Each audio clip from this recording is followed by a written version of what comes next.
Sveiki visi ir šiandien sprendžiau pakalbėti jau beveik mokslo metų pabaigos proga daugiau apie savo IB programą, kitaip tariant, tarptautinio bakalaureato, kurioje aš mokinuosi.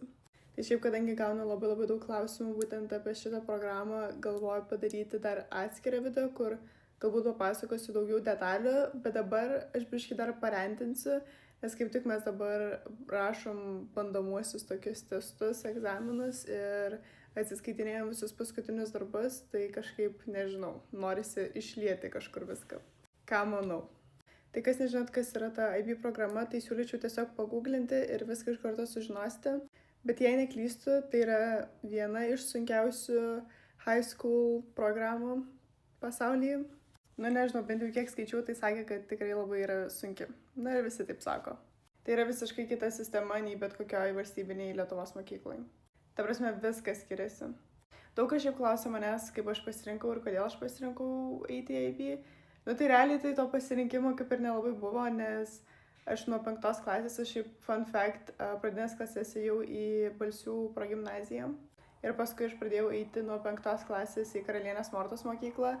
Ir čia buvo geriausias sprendimas ever. Nes anksčiau, pavyzdžiui, mano tėvai buvo prieš privačias mokyklas, bet dabar tikrai 100% už, nes tas education, kurį gauni, yra tikrai labai geras. Bent jau iš mano patirties palyginus su valstybinė mokykla, į kurią aš ėjau. Ir nuo 5 iki 10 klasės aš visą laiką buvau tik mama.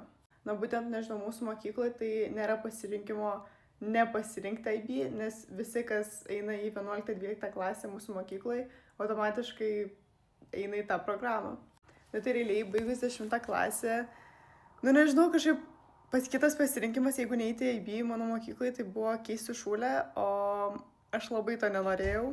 Ir šiaip kažkaip galvojau, žinau, kad, pavyzdžiui, man visą laiką ir mano visiems klasiokam ir visiems sakė, kad ten IB neįmanoma, ten visi verkia, visi nori nusišauti, Bet aš kažkaip, nežinau, labai to netikėjau, galvojau, it can't be that bad. Aš visą laiką taip galvojau. Ir man visą laiką buvo įdomu sužinoti, ant kiek yra blogai ir kas būtent yra blogai. Nes aš žinau, kad ten blogai dėl tų visų extended tests, internal assessments ir šiaip ten daug savarankiško darbo ir panašiai.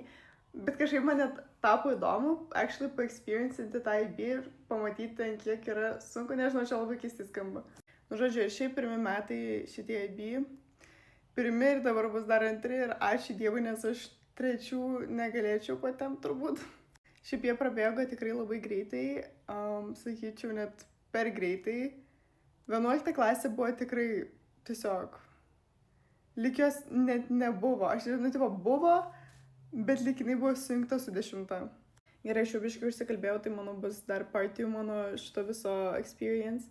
Be žodžių, jeigu jūs manęs klaustumėt, ar verta rinktis IB, aš sakyčiau, dar negaliu pasakyti, nes aš dar neįstojau universitetą ir nebaigiau to universiteto, tik gal tada aš galėsiu pasakyti. Bet aš manau vis tiek verta, jeigu jūs norite studijuoti užsienyje. Jeigu jūs nenorite studijuoti užsienį, tai, kaip ir, nežinau, nes tie balai, kuriuos tu gausi egzamino IB, nes mes rašom IB egzaminus, ne brandos egzaminus, tai jie labai įdomiai konvertuojasi į lietuvių balus, valstybinio egzamino balus. Ta prasme, tikrai ta konvertacija yra tokia, šiandien kalbėjau apie tai su mokytoja, tokia biškiai įdomesnė, tai jeigu norite pasilikti Lietuvoje ir varyti, aš nežinau, kaip, pavyzdžiui, su kokiu ISM, kur tenais kaip ir international, ten gal taip nesikonvertuoja, aš nežinau, žodžiu. Bet jeigu, pavyzdžiui, į, nežinau, Vilniaus universitetą, kur pilnai yra lietuviška programa, tai reikės konvertuoti tuos balus, tai tikrai pagalvokite ir galbūt jums neverta tos IB imti. Bet jeigu norite į užsienį, tai IB duoda labai didelį bonusą, sakyčiau, nes nereikia ten papildomų kažkokių anglų testų praeiti ir panašiai. Žinau, kad čia nėra sunku, bet vis tiek, visur, jeigu tu ten 2-3 metus eini programą angliškai prieš univerą, tai nereikia jokių anglų papildomų dalykų ir ten bet ko. Ir taip pat aš sakyčiau, kai kurie universitetai, kiek aš žiūrėjau, requirements yra lankstesni ir labiau tend to, aš jau tiesiog, atsiprašau už anglicizmą, bet labiau noriu net ir priimti IB students, nes, jie tiesiog, jeigu jau baigė IB, čia toks jau pasiekimas. O ypač jeigu su gerais balais, tai galite į Oxfordą, aš nesakau, kad su paprasta mokykla jūs negalite, aišku, kad galite, bet aš sakyčiau, su IB gal lengviau ten, nežinau, Harvardą, Oxfordą, ten Cambridge, kur jūs tik norit.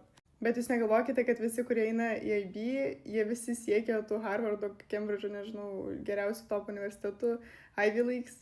Dauguma, net kiek aš kalbėjau ir kiek stoja ten iš praeitų, užpraeitų metų, visi stoja į, nežinau, tiesiog bet kur jie nori. Tikrai, jo, yra tie, kurie gal, nežinau, nori ten kažkur labiau, wow, kai kurie, kur, nežinau, visi labai labai skirtingai, čia visiškai. Žodžiu, kitas dalykas yra dėl subjects, tai pamokų. Jie žino, kad aš jau čia darysiu part 2, nu žodžiu, dar daug kalbėsiu apie tą idėją, jeigu jums įdomu bus. Bet žodžiu, dėl pamokų dabar klausykit manęs, jeigu jūs varysite idėją ir jeigu jūs norite, ten jums reikia pasirinkti tas pamokas, dabar paklausykit. Tai yra 2 lygiai, SL'as ir HL'as. Aš sakyčiau, jie skiriasi nuo pamokų kiekio ir šiaip tokio detalesnės informacijos ten apie tam tikrą subject. Tai žodžiu, SL'as yra tas ale žemesnis lygis, nu tipo, kur mažiau pamokų ir HL'as, kur daugiau. Ir mums reikia pasirinkti, kad būtų ir SL'o pamokas, ir HL'o pamokas. Tai žodžiu, pas mane HL'as yra English B, HL, man rodos, jo. Tada ekonomika HL, Global Politics HL. Ir that's it, tada SL'o pas mane yra ISS ekologija. Čia irgi dar kokios mokyklos turi, kokius subjects čia labai priklauso. Nes, pavyzdžiui, žinau, kad American International turi ten business management or something. Nu, bet žodžiu, mes neturim. Mes turim ten ISS, tai ekologija. Žodžiu, ką aš dar pasirinkau? Matkės SL ir, nu, žodžiu, jo. Ir aš sakyčiau, sunkiausia pamoka būtų koks ekono HL'as, nes jeigu jums nėra įdomu, žiauriai sunku tiesiog kalta teorija, nes ta ekonomika nėra ta ekonomika, kurią, nežinau, jūs įsivaizduojate. Ten yra tiesiog teorija, kuri dažniausiai net netitinka realybės. O pavyzdžiui, Global Politics HL, tai labai džiaugiuosi, kad pasirinkau, tai tenais mes kalbam būtent apie politiką ir apie visus įvykius, kurie įvyko pastarosius 20 metų, nedaugiau. Čia visiškai ne istorija. Dėl matkės aš irgi džiaugiuosi, kad pasirinkau SL žemesnį lygį, nes man matkė niekada neėjo ir mano studijom nereikia ten tos aukščiausios matematikos. Tai jeigu jums nereikia studijom, būtinai pasižiūrėkit ten matkės, nu, obviously, ką jūs ten norės studijuoti. Tai neimkite ir gyvenkite ramiai. Aš tik dar žinau, kad aš neturėsiu tiek daug laiko ir tą daryti, nes obviously aš dar už mokyklos ribų darau belenkiek visokių dalykų, tai man tiesiog too much. O pavyzdžiui, dėl ekologijos, tai, nu, realiai, jeigu jūs turite tokį labai gerą bendrą išsilavinimą ir suprantate daug apie, nežinau, apie gamtą, ten apie, nu, tokius visokius dalykus, environment ir panašiai, tai jums turėtų patikti, nežinau, nepažįstu tokio žmogaus, kuriam labai patiktų tas subject. Nu, bet ten tiesiog, aš tiesiog nenorėjau rinktis, ten, nežinau, chemijos, fizikos ar biologijos, tai čia tokia alternatyva ekologija. Tai žodžiu, mano didžiausias patarimas yra išsirinkite tą pamoką, kuri yra, nu, tikrai jums bent kažkiek įdomi, nesirinkite tos pamokos, kur visiškai neįdomi ir visiškai nesigaudot, nes, nu, bus tiesiog tragedija, iš karto jums sakau. Also, kas eina tik KMM ir bandot išsirinkti tarp Global Politics ir geografijos, tai siūlau Global Politics. Nu, bet jeigu, aišku, patinka geografija, tai rinkitės geografiją, bet šiaip, jeigu nenorite, nu, tipo, jeigu jums nereikia nei to, bet tiesiog reikia išsirinkti bent vieną, tai aš siūlyčiau Global Politics, nes bus mažiau tokio, nežinau, tokių kaip ir namų darbų, tokių mažų darbų, ir ten tiesiog reikės įjungti tokį gilų mąstymą ir bus viskas gerai. Tai va, žodžiu, labai ilgas video, tai laukite, nežinau, part 2 ir jeigu turit klausimų, prašykite komentarus, atsakysiu kitam video. Visus myliu, ir bučiuoju.